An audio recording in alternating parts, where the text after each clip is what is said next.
família sendo uma bala, não. Eu tô com mais raiva dela. É ela que eu tô querendo. Nena! Tomar uma ducha fria agora mesmo. Imagina tomar banho uma ducha fria, mas nem morta. Você tá louca tomar uma ducha fria? Mas me diz mais uma coisa que eu não entendi direito. Ela brigou com a filha dela? Parece que ela teve um problema com a filha meio chato aí. Ela fala de um jeito muito vago sobre isso. Deixa que eu acordo pra ela dormir direitinho. Ô, Raquel. Olá, pessoal. Eu sou Ana Luísa Santiago, colunista do Globo, e esse é o videocast Novelão. Aqui eu recebo convidados para falar de produções marcantes da dramaturgia, fazendo análises, trazendo bastidores e curiosidades também. Hoje a gente vai tratar de duas novelas. Primeiro, Vale Tudo, que vai ganhar um remake em breve na Globo. A novela originalmente foi exibida em 88. E vamos falar também de Ilusões Perdidas, que foi a primeira novela exibida na Globo em 65. Para conversar aqui comigo, eu estou com o Reginaldo Faria, que fez o Marco Aurélio na primeira versão de Vale Tudo e também esteve em Ilusões Perdidas. Malu Galli, que vai fazer a Celina no remake da novela. E Hermes Frederico, que é diretor da CAU, Escola de Teatro aqui do Rio, e também especialista em teledramaturgia. Obrigada, pessoal, pela presença. Prazer estar aqui com vocês. Prazer também. Queria começar com o Reginaldo, que sempre em todas as entrevistas fala que todo mundo te pergunta da cena da banana, né, de Vale Tudo. Mas eu queria entender... Exato. Eu queria saber como foi a sua reação quando você viu o texto, né? Isso estava escrito no texto? Era uma coisa que estava definida ou que surgiu durante a gravação? Não, já estava escrita já.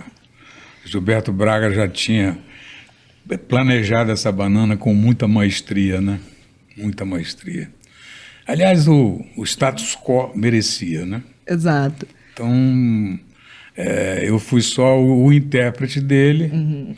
E quando eu fiz essa novela, foi muito interessante, porque eu fiquei com medo de ser agredido na rua. Eu me lembrei muito de Miriam Pires, que ela tinha feito um personagem que era uma pessoa muito má, então as pessoas agrediam ela.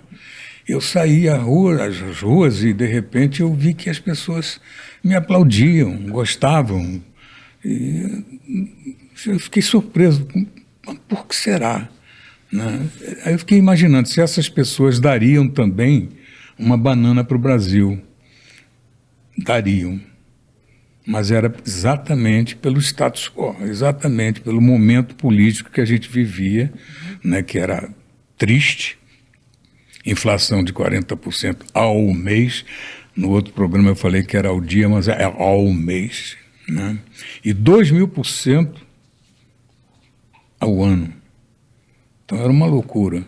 E a gente vivia esse clima, né? Esse clima era muito pesado, a gente sentia isso na pele. Nós éramos meio vítimas dessa situação.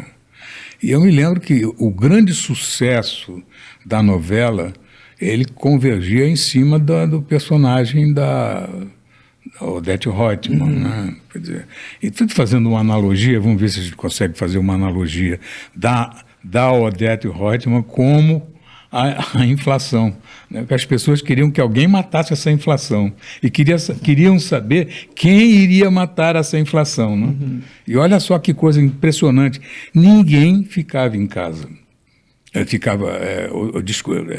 Ninguém deixava de ver as novelas. A rua ficava deserta, as pessoas iam para casa, você não via ninguém, todo mundo querendo resolver o problema da Odete Roitman.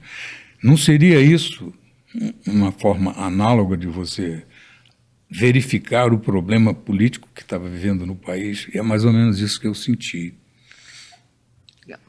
E eu queria que você falasse disso, assim, né? Como marcou Vale Tudo, né? A importância que teve essa novela para a televisão brasileira. Eu queria que você fizesse uma análise do panorama, assim, da época e o que representou para a gente até hoje, né? Em primeiro lugar, as novelas brasileiras são diferentes das novelas de todo mundo. E essa mistura do melodrama com algo social, político, é uma característica nossa, né? Essa dramaturgia híbrida. E Gilberto Braga, em Vale Tudo, colocou como o tema central a questão da ética, a questão da moral. Quer dizer, a ética, a moral é tema principal da novela. Então isso é algo muito raro, muito importante realmente. Imagina uma teledramaturgia, uma novela que atinge todos os níveis de classes sociais, estava discutindo a questão da moral e da ética. Isso porque o Gerson, né, tem a questão da lei do Gerson, que fez um comercial que dizia que teria que ter vantagem em tudo. Gosto de levar vantagem em tudo. Né? Exatamente. Então o Gilberto, né, viu isso e disse, vou fazer uma novela baseada nessa questão da ética. E que era uma discussão brasileira, né, que estava... Né, a palavra ética, inclusive, posteriormente, ficou algo muito obrigatório. Falou, não é ética, isso é antiético, isso é imoral. Então o Gilberto criou com muita peculiaridade e muita competência essa questão da ética. Então ele colocou a Raquel, personagem, vamos dizer, a protagonista, que era realmente uma mulher impoluta, uma mulher corretíssima, uma mulher, né, que vive em plena ética realmente. E como antagonista a própria filha, que seria o inverso disso tudo. Então a novela, se você observa, ela está toda calcada nessa questão. Daí essa ascensão social que a filha procura, ela se envolve na família, né, muito rica, muito milionária, naquela casa milionária da Celina Junqueira, que era Natália Timber, que tinha uma irmã, a Odete. Então aí esses personagens vão mostrando os seus lados dúbios, né? Tem uma coisa muito interessante, desculpa, só para dar um adendo aí que eu acho bem legal dessa história da ética, que todos os personagens da novela estão implicados nesse conflito. Exato. Ele testa, durante a história toda, em algum momento, todos os personagens são testados. Perfeito, isso que a Malu está falando, a personagem que a Malu vai fazer, que é a Celina, né? Essa mulher milionária, né, o foco, né, vamos dizer, do núcleo rico é na casa da Celina. A Odete é hóspede da irmã. Mas a própria Celina, que seria a grande, a boa, a que criou os sobrinhos, a que se dedica a vida inteira àquilo, que tem a sua ética, né, mas é confrontada quando ela, para salvar, querer que a sobrinha se envolva com quem ela está apaixonada, que por acaso esse personagem gosta da Raquel, né? Então a própria Celina, ela que vai dar a virada, porque ela dá o dinheiro para se associar a Raquel num restaurante. Então é aí que a Raquel ascende também. Mas ela coloca uma imposição, né, para a Raquel se afastar do Ivan, que na época era o Antônio Fagundes. Então o Antônio Fagundes e a Regina Duarte faziam esse casal, e que a própria defensora, símbolo da ética e da bondade, que era a Celina, ela também faz isso, né? Ela ajuda a Raquel a ascender, mas tem essa condição da Raquel se afastar do Fagundes. E ela também aprisiona, né, a Fátima, porque ela é a primeira a descobrir que a Maria de Fátima é, na verdade, uma canalha, né, vamos dizer assim. Não, e tem uma cena que ela suborna o porteiro do flat, porque ela quer pegar a Maria de Fátima no flagra com o César, e ela dá uma subornada básica no cara. Mas é interessante, desculpa interromper, mas é interessante isso, né? Todo mundo suborna. Né? Tem isso. E isso é também um reflexo do momento político que a gente vivia. Eu insisto em falar isso porque era muito assim. Exato. Né? Então, a corrupção já estava lá há muito tempo atrás. Né? Ela não faz parte só nos dias de hoje, não. O final do governo Sarney, né, praticamente no final, porque aí depois desse governo é que a gente vai ter as primeiras eleições presidenciais. Teve o plano Bresser, né? Direto. Eles criaram um câmbio para estabilizar a moeda, e isso não resolveu. Não conseguiram. Mas eu acho, Reginaldo, que até uma discussão que o Malu colocou aqui, Ana Luísa, quando fala dessa questão do suborno, essa questão da ética, que é uma questão humana, né? Eu vejo isso como uma questão do ser humano, né? Desde os grandes filósofos. Claro. Os grandes filósofos, aí é que eu digo que é a grande qualidade de uma novela brasileira. Parece uma peça do Brecht, às vezes. não é? Parece uma parábola sobre a ética. É muito interessante, que mesmo os personagens pequenos, eles passam por essa mesma situação. E isso que a Mamalu falou, eu acho que isso, Reginaldo, né, Ana Luísa, isso eu acho que valoriza realmente a nossa teledramaturgia. Quer dizer, né, que ponto uma novela, que é o nosso produto mais popular, né, o Brasil tem essa penetração, quer dizer, discute algo tão intrínseco, né, tão profundo do ser humano. Sim. Quer dizer, não é uma mera Tão diversão. estrutural, né? Quer dizer, além da diversão básica, né, a novela discute um tema muito profundo. É interessante isso, né? Porque o povo, eu volto a falar sobre isso, o povo ficava em casa assistindo novela à noite, as ruas vazias e tal. Qual é o reflexo desse povo? Por que eles ficavam ali? É somente por causa desse conteúdo, vamos dizer assim, dramatúrgico da novela? Ou tem um outro conteúdo mais por cima Eu disso? fico me perguntando, porque eu não me lembro, né? Mas assim, eu tenho a impressão assistindo a novela, eu revi a novela agora recentemente, de que tinha um enfoque, uma maneira de falar do povo, de mostrar o dia a dia das pessoas, o cotidiano, era uma espécie de crônica. E eu acho que isso talvez tenha sido novo naquele momento. Eu acho que não sei se os outros folhetins que antecederam Vale Tudo trouxeram essa realidade, esse cotidiano tão realista. Então acho que o povo se via representado. Tinha os clipes das pessoas nas ruas, assim, o povo andando, atravessando, pondo ônibus. Eu acho que aquilo tudo era muito novo. Tenho essa impressão. É essa maestria, que eu chamo essa palavra do Gilberto, de colocar um tema tão profundo e ao mesmo tempo com os meandros de um melodrama, de um folhetim, né? Então, será que a Raquel vai separar do Ivan? Será que ela vai aceitar a condição da Celina? É a coisa será da que, novela, será que Maria de Fátima vai ser descoberta? Então, tinha essas questões genuínas do melodrama, mas a base, a estrutura era essa questão filosófica, moral, muito importante e que eu acho que valoriza muito a nossa teledramaturgia. Acho que Vale Tudo é realmente um marco, é realmente uma grande teledramaturgia. Malu ia perguntar isso. Você, na época, não assistiu. Assisti, mas mas não eu era lembra. muito nova, acho que eu tinha 16.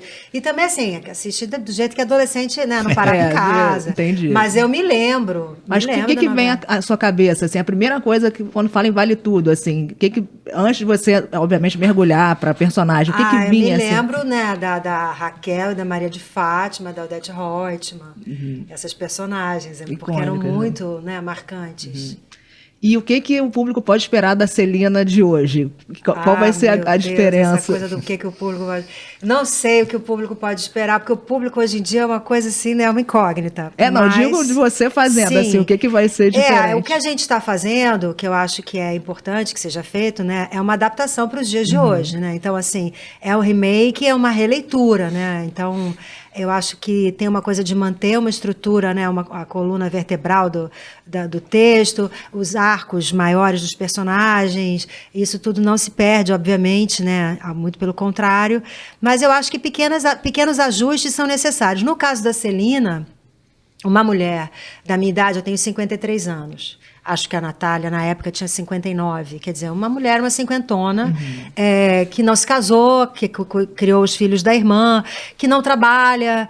Eu acho que essa figura pode até existir hoje. Acredito que exista uma mulher muito, ultra rica e que realmente faça outras coisas que não seja trabalhar. Então, a gente trouxe essa coisa dela do interesse pelas artes plásticas. Ela é uma mulher que está envolvida ela é uma incentivadora dos artistas, ela é mais ativa nesse sentido, e é uma mulher contemporânea, então ela é uma mulher mais acho que ativa é a palavra que define melhor. Eu acho que ela é uma mulher mais no mundo, menos enclausurada dentro daquela casa, né, e mais ativa, mais dona da sua própria vida. Vida essa que ela deu uma desperdiçada em função da irmã, né? Então, eu acho que o conflito da Celina passa muito por isso. Você olha para aquela mulher e pensa assim, por que essa mulher não teve a vida dela? Por que ela dedicou a vida dela aos filhos da irmã? Né? Então, ela abdicou de várias coisas, né? Então, nesse sentido, não é porque é natural que seja assim. Tem uma coisa que é própria da relação das duas, né? Entendi. E, Reginaldo, eu queria que você lembrasse como foi, assim, como foi o convite para fazer a novela, qual foi a sua reação diante da sinopse, né, do personagem, da sinopse da novela, e se você imaginava que realmente ia ser esse sucesso, assim, no início... Não, eu não imaginava, não. Quando eu peguei o personagem, ele era muito, muito pequeno ainda. Ele estava ainda sendo elaborado. E durante o processo das gravações é que ele foi crescendo. A importância dele foi melhorando, aumentando em função das situações, né, que o Gilberto escrevia. E eu posso dizer que eu, naquela época, não tinha muita consciência desse personagem. Eu até comentei isso no carro com vocês. É que o que a gente vivia naquele momento era tão forte, tão poderoso sobre nós, que nós éramos uma espécie de vítima, né? Microcósmica, mas vítima de uma situação terrível que o país passava. Então, esse personagem, de repente, ele se rebela contra isso, e nem quero dizer que ele tenha dado uma banana para o seu país. Ele deu uma banana para a situação do país, o que estava acontecendo. E isso cresceu, isso foi o que realmente me motivou mais dentro dessa trajetória desse personagem. Mas eu não tinha muita noção disso. Eu era muito pressionado até pela forma com que o Denis Carvalho gravava. O Denis era ele tinha um método de gravação que assustava os atores, mas de uma forma inteligente. Ele não fazia isso por ser um tirano, pelo amor de Deus, não é essa a questão. Mas ele tinha um método de trabalho que ele botava todo mundo num estado de nervosismo e de agilidade tão tensas que na hora que você ia ver o personagem, você mergulhava nele até sem saber como era, porque a pressão era essa, né? A pressão da história era essa. Isso eu estou falando pelo meu lado, é evidente.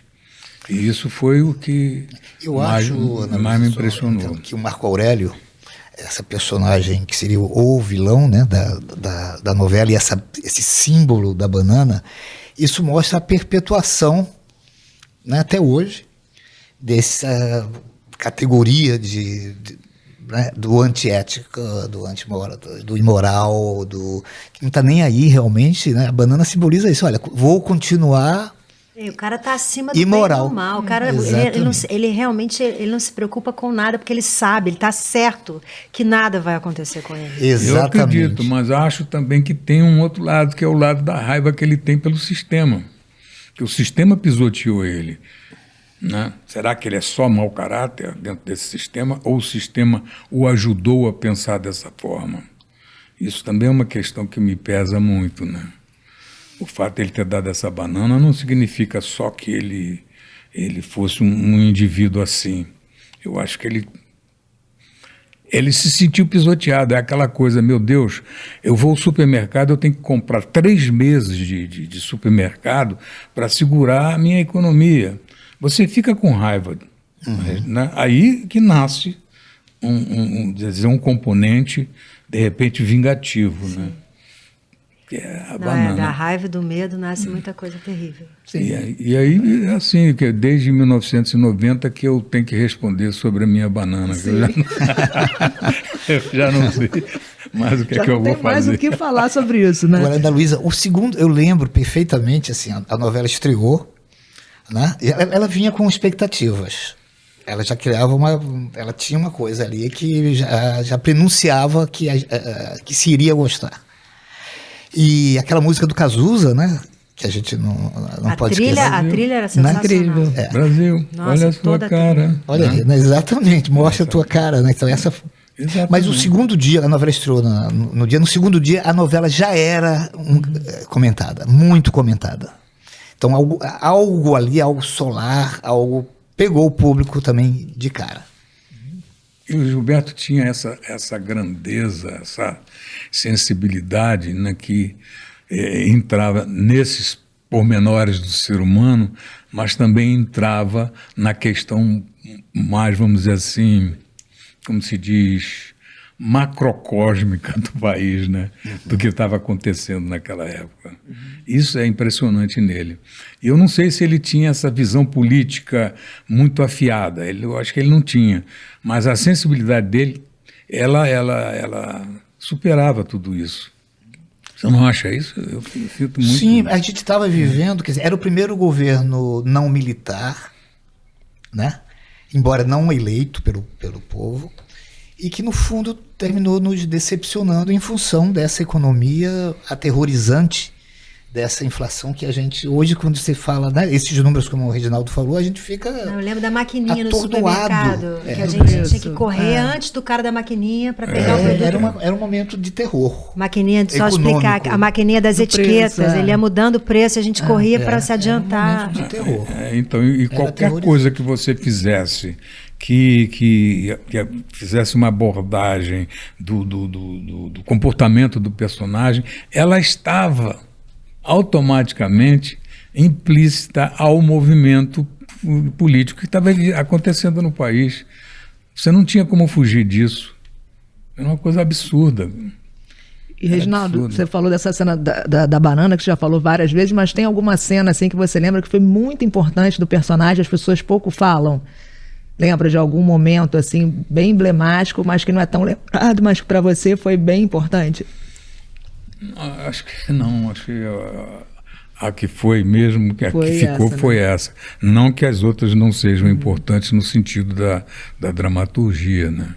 Mas meu filho até estava revendo a novela e falou sobre uma situação que eu não me lembrava, que o pai vê o filho lendo Proust, né? Bom, e o filho é aquele cara sensível, né, que tem uma imagem que muda totalmente o perfil dele em relação aos outros, mas o garoto é só sensível e o pai não entende essa sensibilidade dele. Isso é muito bonito, né, muito bem escrito, muito bem colocado. Isso é mais ou menos o que eu me lembro. Outras coisas eu não lembro mais. Foi tanto tempo que eu não lembro. Tem tempo. E, Malu, tem alguma cena assim que você reviu recentemente, né, da Celina, que você está muito ansiosa para fazer? Assim, obviamente não vai ser, mas o contexto vai ser, né? Mas tem algum momento? Eu acho que todo aquele momento ali que ela descobre a vilania da Maria de Fátima e começa a agir para desmascará-la, eu acho que é um momento sensacional da Celina, que a Celina fica hiperativa dentro da trama, assim, ela e aí é quando ela começa a sair mesmo de casa, né, com o Jarbas e de carro, ela espiona, ela fica escondida, vendo, aí é muito engraçado, o personagem tem uma virada, assim, de ação, né, então aquele momento todo tem a cena dela dando um tapa na cara da Maria de Fátima, essas coisas, é isso que o Hermes estava falando, esses componentes clássicos do folhetim, ele costurava isso com muita maestria, né? Então realmente ele fazia o público entrar em catarse, porque finalmente a vilã que você está acompanhando desde o primeiro capítulo, sendo a pior pessoa do mundo com todos os outros personagens, e aí no meio da novela ela leva um tapa, só no meio da novela. Então eu acho que o público inteiro dá aquele tapa junto com a Celina, né? É interessante uma coisa, a gente está falando da ética, da moral, né? A protagonista, uso o termo protagonista porque ela é o bem, né? Ela é a moral, a Raquel. E eu acho que a filosofia dela, a ética dela, a moral dela estava meio calcada talvez de uma forma religiosa. Porque ela sempre tinha uma alcunha que ela dizia: sangue de Jesus tem poder. Sim, sim. Né? Ela sempre usava a Raquel, não sei se vai permanecer algo parecido, mas ela tinha um lado também, vamos dizer, cristão. Suas crenças, né? Que aquilo também o público se identificava, né? A fé do povo. A fé, ela disse: eu vou conseguir isso aqui. Antes dela fazer o acordo com a Celina, a questão do restaurante que ela queria construir. Ela sempre acreditou, né? Que mas que ela ia vender sanduíche natural e ia virar dona de um catering. Sangue de Jesus tem poder. É muito bom porque a gente sabe que essas coisas só acontecem em novela, né? Quer dizer, podem até acontecer eventualmente, mas são muito raras, né? Mas na novela acontece e aquilo dá um impulso para quem está né, preparando suas coisas para trabalhar no dia seguinte, fazendo merenda do filho, fazendo faxina na casa. Aí tem aquela pessoa ali na tela, né, que tá te representando, é muito bom. Isso tem acontecido nas novelas da Globo, eu acho, né? Assim, de uma forma... Eu acho que tem tido essa preocupação de colocar o povo brasileiro ali para que a gente possa se reconhecer. E eu acho que isso faz toda a diferença. Esse restaurante, depois que é criado, né, que é da Raquel, mas com dinheiro da Celina, né, o Paladar, eu sei que quando a novela passou em Cuba, né, depois criou-se um restaurante em Cuba chamado Paladar. Eu achei que tinha sido ao contrário. Quando eu fui a Cuba e vi que tinha, em 2004 eu fui a Cuba e vi que tinha lá os restaurantes Paladar e tal. Aí eu achei que o Gilberto Braga tivesse se inspirado nos restaurantes cubanos, mas foi ao contrário. Foi ao contrário, Sensacional isso. Em Cuba, né? É. É interessante isso, quer dizer, transcende o Brasil.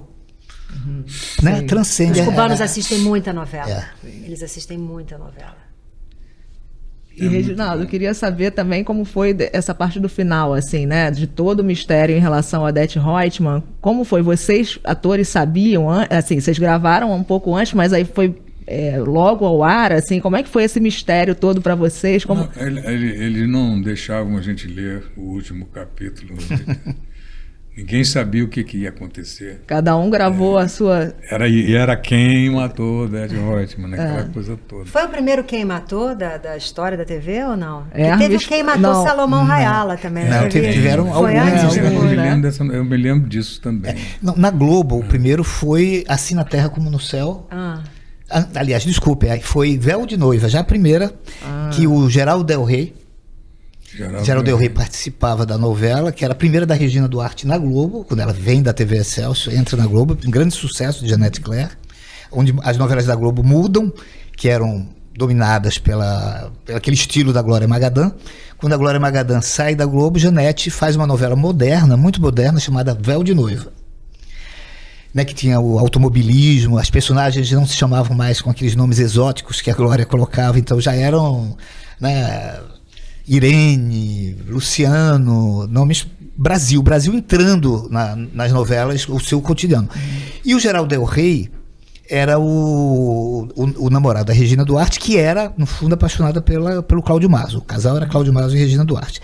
Aí a Glória Magadã vai fazer uma novela na TV Tupi do Rio de Janeiro, chamada E Nós Aonde Vamos. E aí convida o Geraldo Del Rey. O Geraldo Del Rey sai da TV Globo, no meio do Véu de Noiva, para... No meio de Véu de Noiva, para acompanhar, antes, não chega nem ao meio, para acompanhar a Glória Magadã na Tupi. E aí o Geraldo sai da novela e é assassinado. Então cria-se assim, quem matou Luciano? Quem matou Luciano? Então a Jeanette tem essa... Né? O Dias, logo depois, faz Assim na Terra como no Céu, onde tinha Renata Sorrah, que era a Nívia, então a Nívia também é assassinada. Quem matou Nívia? Aí vem os... Né? É uma coisa interessante. Só um pedacinho a Vale Tudo. Estou me lembrando, Renata Sorrah fazia minha irmã, né, nessa novela, né? Não, ex-esposa. Minha ex-mulher, exato, tá vendo? Essa coisa da idade, meu Deus. Justamente, e aí era todo o embate. Ela era uma alcoólatra. Ela era alcoólatra. E ela que criava o filho nessa cultura erudita e tal. Então esse era o embate do vendo? Ela tá sabendo tudo. Eu gosto. Você vai ser a tia da Paola Oliveira. Vou ser tia da Paola. Já gravamos. Já? Já. Toda cuidadosa, né? Toda... Sim. Com aquela sobrinha, né? Que é o grande amor da vida dela. Né? Na verdade, eu acho que as duas sobreviveram juntas a essa relação tóxica com a Odete. Né? Exato. E o filho, né? O Afonso, que também o Afonso, ele já é um pouco mais solto no mundo e tal, ele já é um cara com mais autonomia. Acho que aquelas duas ficaram ali naquela casa se apoiando mutuamente. Né? Vou aproveitar que a gente viajou um pouquinho no tempo aí para inserir o assunto Ilusões Perdidas, da primeira novela, né? Reginaldo, você fez o primeiro beijo, né, da TV com Leila Diniz, né? Foi. E eu vi numa entrevista recente sua que você brincou que o ator sempre finge, né, que tá fazendo, mas nesse beijo você sentiu, né? Eu li que... Finge o que deveras sente. Isso. O beijo para mim é paradoxal.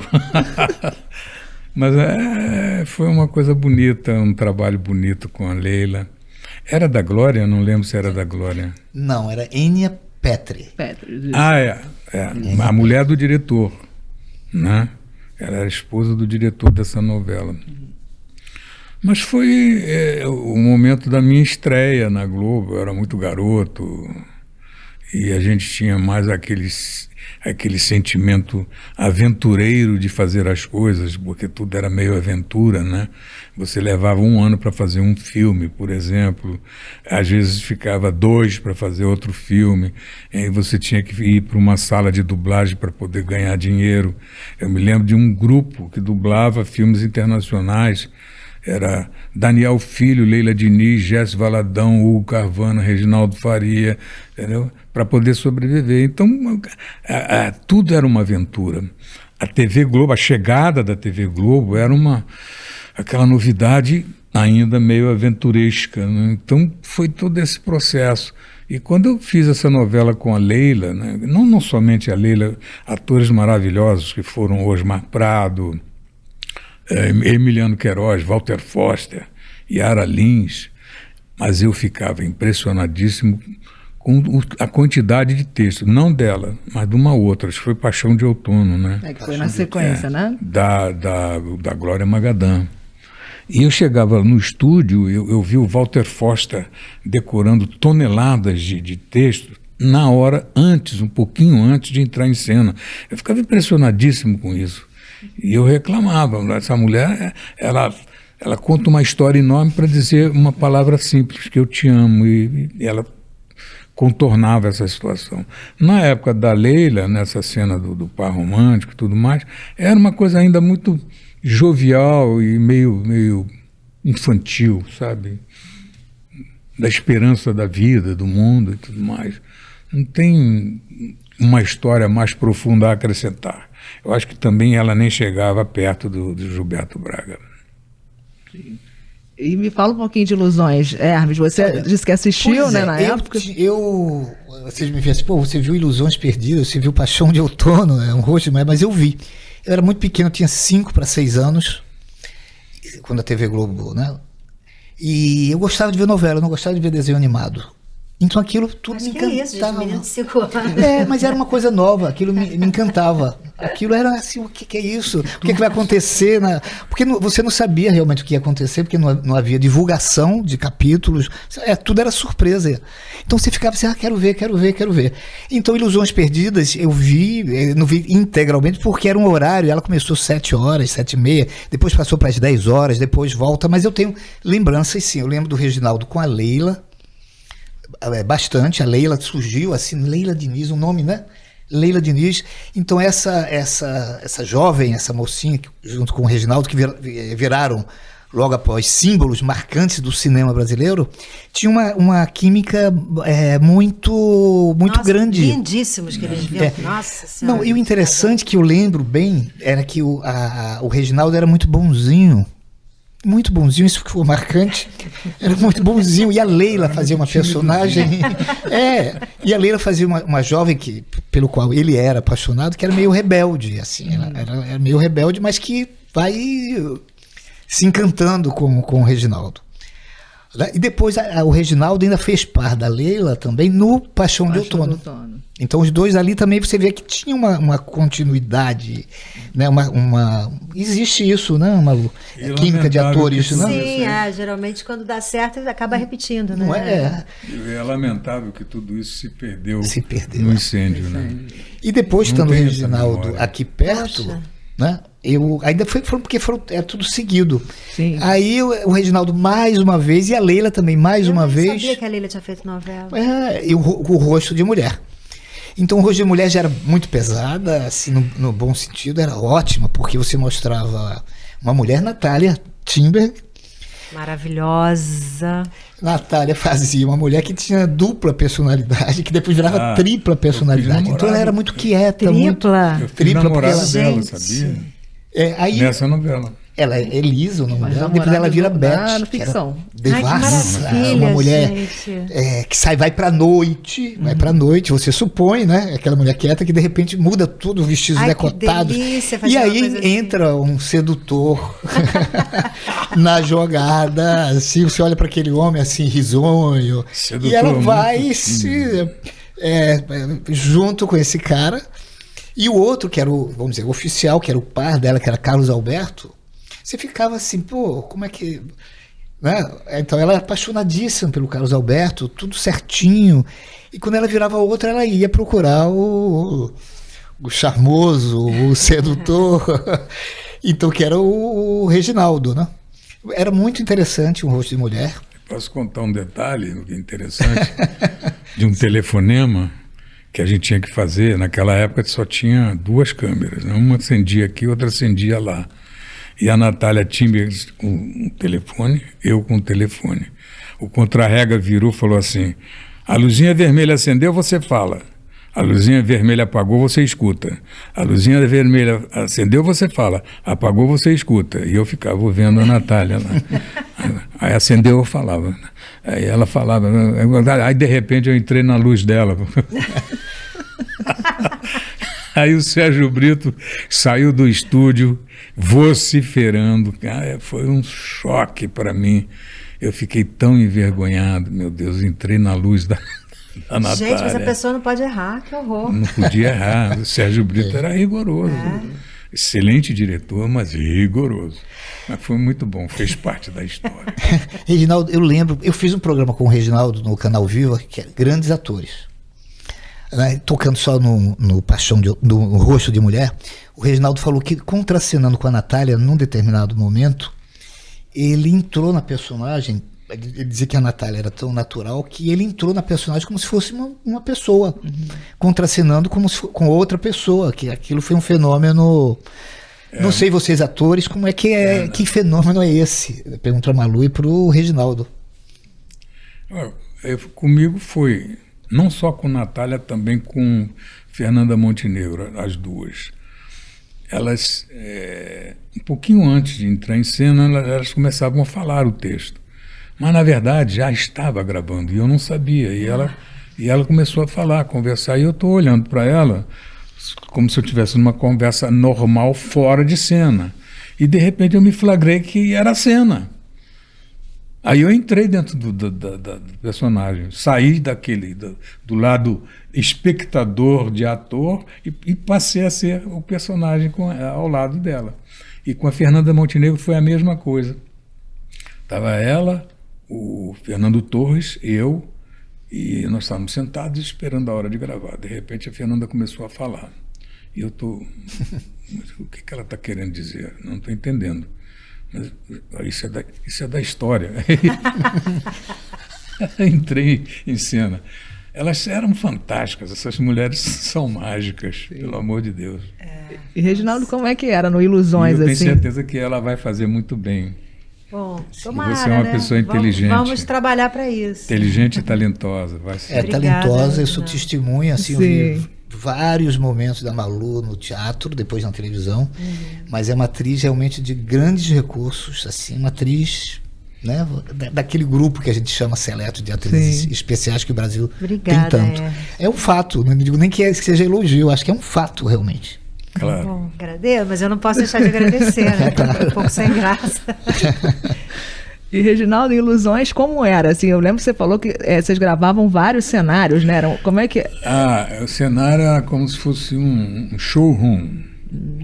Tinha como se fosse um palco de teatro, né? A quarta parede aberta, e aqui ficava uma câmera. Aí aqui era o quarto, aqui era a sala, aqui era a cozinha e tal. E a gente ia fazendo essa cena, não tinha ponto de kill. Você tinha que gravar até o fim. Se errasse, voltava ao zero. Nossa. Então a gente fazia a cena nesse quarto aqui, saía correndo por trás, trocava de roupa e tal, entrava no outro cenário, já estava na mesa. Maravilha isso, gente. Era quase que ao vivo. Era um plano de sequência. Era um plano de sequência, quase que ao vivo. E às vezes a gente já estava no finalzinho da cena, corta, vão ter que repetir, porque não, ele enquadrou mal, tinha aquele abajur, não sei o quê, vai e voltava. A gente chegava lá às 9 da manhã, saía às 3 da madrugada, mas era uma coisa tão gostosa de ser feita que a gente não sentia o tempo passar. Era a vontade de ser ator era enorme, né? A gente queria ser ator. Eu quis ser ator. Chato que eu sou até hoje, né? Mas foi isso. Esse era o processo todo que a gente aprendeu na Globo. Ana Luísa, tem um detalhe, assim, não sei se eu posso falar. No Paixão de Outono, estreou também, junto com o Reginaldo, Irene Ravache. Irene Ravache, ela Irene fazia uma Ravache, fotógrafa. Ela fazia uma fotógrafa. Tímida, caladinha, fazendo as cenas dela e tal. A Irene sempre foi uma pessoa meio assim, muito ela, né? Muito aquele estado de espírito que parece que está elevado em alguma coisa. E era isso, e linda, né? Linda, talentosíssima. Recentemente eu vi um espetáculo dela maravilhoso. Tá em cartaz ainda, né? Que atriz. Tô louca pra ver.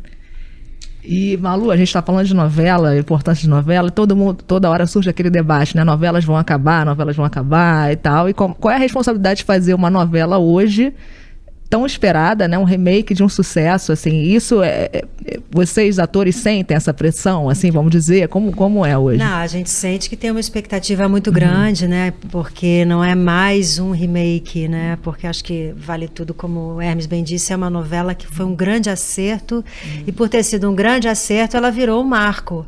Né? Então, acho que todo mundo fica com uma expectativa muito grande.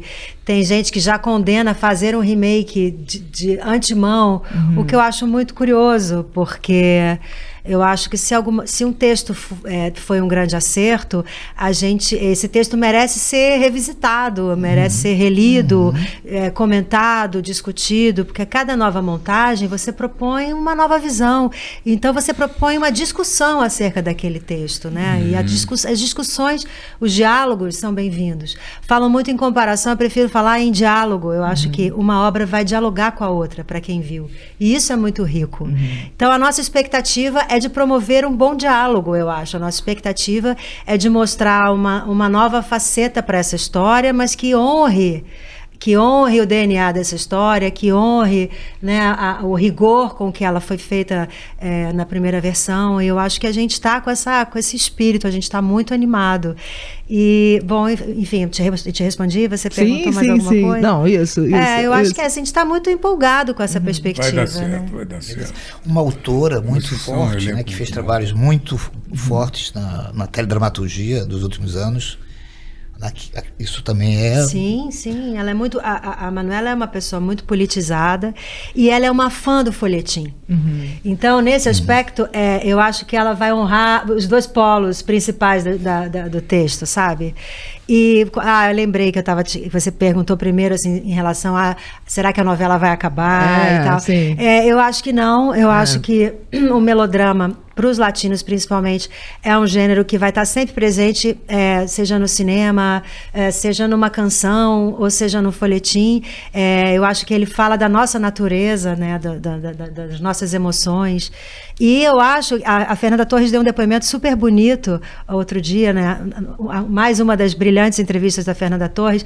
Ela falou da importância da novela, que o povo, o brasileiro se viciou nele mesmo, ele se viciou em se assistir. E isso nos protege da colonização por outras culturas estrangeiras. Então, quando a gente se vicia na gente mesmo e se habitua a nos assistir em português, a gente honra a nossa produção cultural. Oi? Por isso mesmo é cultural, é nosso. Exatamente, né? É nosso. Desde a novela de rádio, eu me lembro da minha mãe vendo novela de rádio. Ela botou o nome de um irmão meu, de Rogério, por causa de uma novela de rádio. Sim, maravilhoso. É fantástico, né? Esse orgulho de ser brasileiro vem muito daí, da gente se reconhecer. Acho que a cultura tem esse papel. A novela é uma cara do Brasil. Parodiando a música do Cazuza. Exatamente. A novela é uma cara do Brasil. E ela tornou-se muito assim, espetacular. A TV Globo é a segunda maior emissora do mundo, em função realmente da telenovela, que é o produto mais peculiar. O jornalismo existe em todo mundo, é tudo parecido, né? O humor. Então, acho que a novela brasileira ela é singular.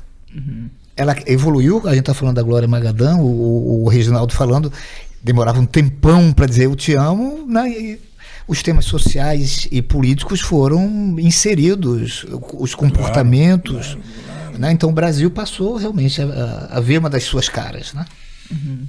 E, Reginaldo, você concorda com a Malu nesse ponto de as grandes obras merecerem ser revisitadas? Claro.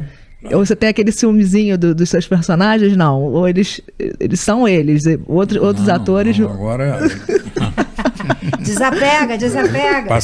Passei a bola pro Alexandre. Não, e vocês vão fazer muito bem, vocês são talentosos. Poxa, eu quero ver essa novela. Que bom, Quero ver. Reginaldo. Espero que você goste. Eu vou gostar. Vou te perguntar depois o que você achou. Vou gostar. A priori já estou gostando. Que bom. E, Reginaldo, você é uma pessoa que fez a primeira novela, né? O que você percebe, assim, o que mudou na forma de fazer a novela, nos textos, né? Você estava comentando antes da gente começar a gravar dos textos que eram muito longos, né? O que você percebe, assim, que mais mudou?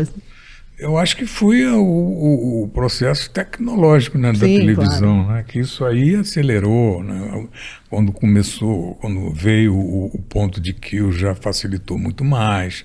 Né. Eu me lembro de um período, quer dizer, neste período dessa novela, que não só tinha os textos longos da Glória Magadã, mas tinha também a possibilidade de você fazer só um determinado plano e depois fazer o outro, e não levar em sequência, né? Então isso facilitava o ator, principalmente eu que tinha saído do cinema. O cinema era muito feito assim, até pela própria limitação de dinheiro, de produção, né? Então a gente fazia o teu lado, o meu lado, o teu lado, o meu lado, o teu lado, o meu lado. Então tudo isso era bem editado, né? Mas era uma edição já feita enquanto você gravava. Então esse processo dava uma certa tranquilidade para o ator. Eu estou falando isso porque quando eu fui gravar Dancing Days aconteceu uma situação muito louca comigo, porque eu fiquei com medo desgraçado, porque a Globo já estava em andamento, né? Então já tinha 5 câmeras no cenário, 4 câmeras, e o texto era gigantesco, mas os cortes eram feitos na mesa de edição. Eu fiquei apavorado. Falei, eu não sei, eu não vou conseguir fazer isso. Eu tinha um medo danado. Que a primeira atriz com quem eu ia gravar era a Sônia Braga. E era uma cena de jantar, ela sentada ali e eu aqui. Daniel Filho dirigindo a cena.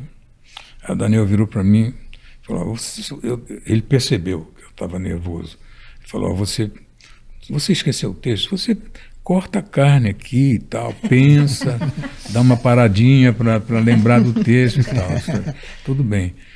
Mas eu estava apavorado e falei com meu irmão, Roberto, eu estou muito assustado. Ele, o que é, Reginaldo? Eu não vou conseguir fazer isso. Reginaldo, eu tenho um médico, que é um neurologista, amigo meu e do Luiz Carlos Barreto. Vai lá, quem sabe, ele fazia um exame em você e tal. Aí eu fui. Eletroencefalograma, tudo perfeito. Reginaldo, você não tem nada. Eu falei, eu tenho. O que você tem? Medo, tenho pânico. Ah, mas por quê? É porque eu vou entrar em cena. Ah, é isso? Ah, então vem cá, peraí, vou te dar um remédio. Você toma ele 40 minutos antes de entrar em cena. Era um remédio chamado Tombran, nunca me esqueci do nome desse remédio.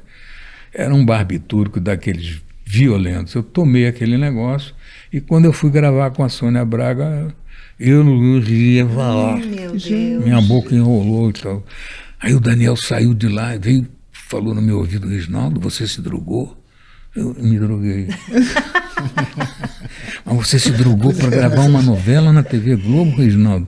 Não, Daniel, eu me droguei com um remédio que o médico me deu. Ele falou, vai descansar, vai para casa. Aí eu fui para casa e me lembrei que tinha um médico que tinha me indicado um guru de yoga. E eu comecei a fazer yoga. Eu fiz 3 sessões de yoga e voltei com uma segurança enorme. Olha que interessante. Entendeu? Então, eu estou falando isso também para você entender todo o processo, né, do que era, de como foi, e toda essa engrenagem. O Denis Carvalho foi um que motivou muito isso, né? Daniel Filho também. Eles tinham uma rapidez de raciocínio, se aproveitando da tecnologia, do que já estava avançado. Naquela nossa época, não, era uma câmera assim. É porque você passou por todo o processo, né, Sim. de Bem, renovação passei, tecnológica, né? Desde o teatro, praticamente teatro, né, ao vivo, É. até esses cortes de não sei quantas câmeras. Realmente Exato, é muita é. adaptação, né? Né? Tinha tudo isso. Né? E lógico que também os próprios autores foram percebendo, né, à medida que a sociedade avançava nos seus valores, nas suas coisas, que também os textos também teriam que ser modificados, porque não dava para você ficar falando 5 horas, eu te amo, né? Não dava. Isso aí... Eu acho que isso que o Reginaldo está falando foi um grande mérito da TV Globo. Foi. Porque as novelas da Glória Magadã eram campeoníssimas de audiência. Onde ela passava, até em São Paulo, que não era muito chegada à Globo, ela já estava crescendo fortemente. Então a TV Globo decide mudar esse conteúdo das novelas e vai ali direto nessa modernidade, inserindo já esses temas sociais, comportamentais e políticos. Quer dizer, ela teve coragem, né? Foi uma... né? A autora é campeã de audiência. Eu vou mexer algo que está dando tão certo? Não, e mexeu e deu mais certo ainda. Isso é realmente um fenômeno a pensar, né? Como novelas, assim, às vezes algumas difíceis, consideradas difíceis, conquistaram tanto público. Então, né, o brasileiro estava assim, de coração aberto para... Falar só mais um detalhezinho interessante, que o próprio Daniel Filho falou para mim uma vez. Ele disse o seguinte, a origem da novela é radiofônica. As pessoas estavam acostumadas a ouvir a novela. Se tem uma pessoa, uma empregada na cozinha fazendo alguma coisa e tal, o radinho estava ligado, ela estava ouvindo a novela. Então você não podia fazer na televisão um plano em silêncio, que são as pausas às vezes dramáticas, que são importantes e necessárias, mas você não podia fazer, tinha que ser falado.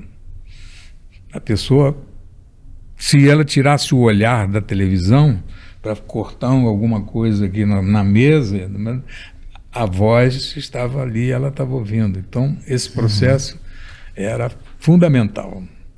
Hoje não, hoje as pessoas já estão um pouco mais acostumadas com a pausa do silêncio e a pausa que conta, né? Isso tem esses dois lados. Né? Essa é uma evolução não somente da tecnologia, mas também do próprio espectador, né? Ele também entrou nesse processo, assim como era o cinema acadêmico antigamente, né? Cinema acadêmico, o cara saía da casa dele, abria a porta da casa, descia no elevador, descia do elevador, saía, descia a escada, ia para a garagem, pegava o carro. Hoje não, o cara abre a porta, ele já está no carro. Já está chegando. Já está chegando. Então, tudo isso foi um aprendizado fantástico. E as pessoas não reclamam mais, né? Como antigamente eles reclamaram do cinema, quando eles faziam só o plano do rosto, né? Eles achavam inconcebível uma cabeça andando para lá e para cá. Hoje isso é normal. E a televisão foi esse avanço. E esse know-how, como ele diz, é exclusivo da TV Globo. Eu vi muita gente boa trabalhando ali e criando coisas excepcionais. Para a gente encerrar aqui, eu queria voltar agora só para encerrar com Vale Tudo. Você chegou a falar, conseguiu já falar com a Natália? Não, ainda não. Mas eu estou pretendendo fazer isso em breve. Quero falar com a Natália, quero ver se eu tomo um café com ela, até para conhecê-la, porque sou uma admiradora da história dela, do talento dela, da postura dela, e acho que é um excelente motivo para a gente se encontrar, se conhecer, bater um pouco de papo, não só sobre Vale Tudo, mas sobre teatro, sobre a carreira de atriz, tanta coisa que eu acho que ela tem a dizer e eu quero muito ouvir. Vou fazer isso em breve. 96 anos em cena, né? Porque ela estava fazendo A Mulher da Van em São Paulo. Sim, no teatro. Foi homenageada agora no Prêmio Bibi Ferreira pelo conjunto da obra. Coisa fantástica. E, Malu, a gente estava falando sobre Vale Tudo ser atemporal, né? Mas como você acha que o público de hoje, assim, você que está fazendo novela agora, né? Uma atrás da outra, quem é esse público de hoje de novela, assim? Como você acha que as pessoas que viram na época provavelmente vão rever agora, mas tem toda uma geração nova, né? Que público é esse? O que você acha que eles esperam, assim, de Vale Eu vejo esse Tudo? público bem dividido em categorias. Eu acho que tem as mulheres mais velhas e os homens mais velhos que assistem, que são noveleiros, e eles têm uma determinada disposição para assistir. E tem um público muito jovem da internet que assiste a novela no Globoplay, assiste a novela no celular, e esse público que frequenta o Twitter e que tem uma coisa de hobby de comentar as novelas, esse público é um público mais ativo, né, nas redes, é um público mais elétrico, então saem muitas faíscas, aí tem os haters e tem os lovers e tem os que defendem, e eles gostam de lutar entre eles e disputar entre eles a narrativa. Tem uma coisa paralela na narrativa da internet, acompanhando a novela, que é muito curiosa, assim, eu acho ela potente, mas eu acho ela também muito perigosa para a gente julgar o resultado de uma novela, porque tem todo um outro público que não frequenta a internet, que não coloca a sua opinião ali e que está assistindo a novela, está gostando da novela ou não está gostando, e você nem fica sabendo, né? Porque é a grande maioria, na verdade, do público, né? Eles são bem diferentes, assim. Aí a gente não tem como agradar todos os públicos, eu acho que isso é uma coisa impossível. Mas eu acho que a gente, fazendo um trabalho de qualidade, um trabalho com rigor, né? Artístico, um rigor profissional, e sendo o mais fiel possível ao texto, aos personagens, e sendo o mais verdadeiro possível e trabalhando com alegria, eu acho que é o máximo que a gente consegue fazer. E aí, nisso, acho que a gente acaba atingindo de uma forma ou de outra a maioria das pessoas, né? Acho que é isso. E até reconquistando aqueles que se afastaram, né? Através desse processo novo aí de rede social, esse inferno que o país está atravessando. A gente tá tendo que tem que se entender de novo, né? Eu acho que a gente está sempre correndo atrás dessa tecnologia que muda a vida da gente, né? A gente estava falando dessa mudança. A Globo vai passar por outras mudanças em breve também, porque essa coisa não para, né? Das invenções tecnológicas e tal, inteligência artificial, sei lá para onde a gente está indo, né? E a gente está tendo que sempre que correr atrás disso e se entender de novo, né? Não perder o prumo artístico, não perder o entendimento do nosso trabalho. É uma caminhada aí que a gente vai ter que fazer, enfim, mas isso já é tema para os próximos 60 anos. Exatamente. Gente, obrigada, viu? Adorei receber vocês aqui. Vamos assistir Vale Tudo. Reginaldo vai assistir. Vou. Não, essa eu quero ver. Nem que seja depois, assiste depois, não precisa acompanhar. Quero ver se a banana vai sair preciosa. Obrigada, pessoal. Obrigado também. Até o próximo episódio, gente. Obrigado.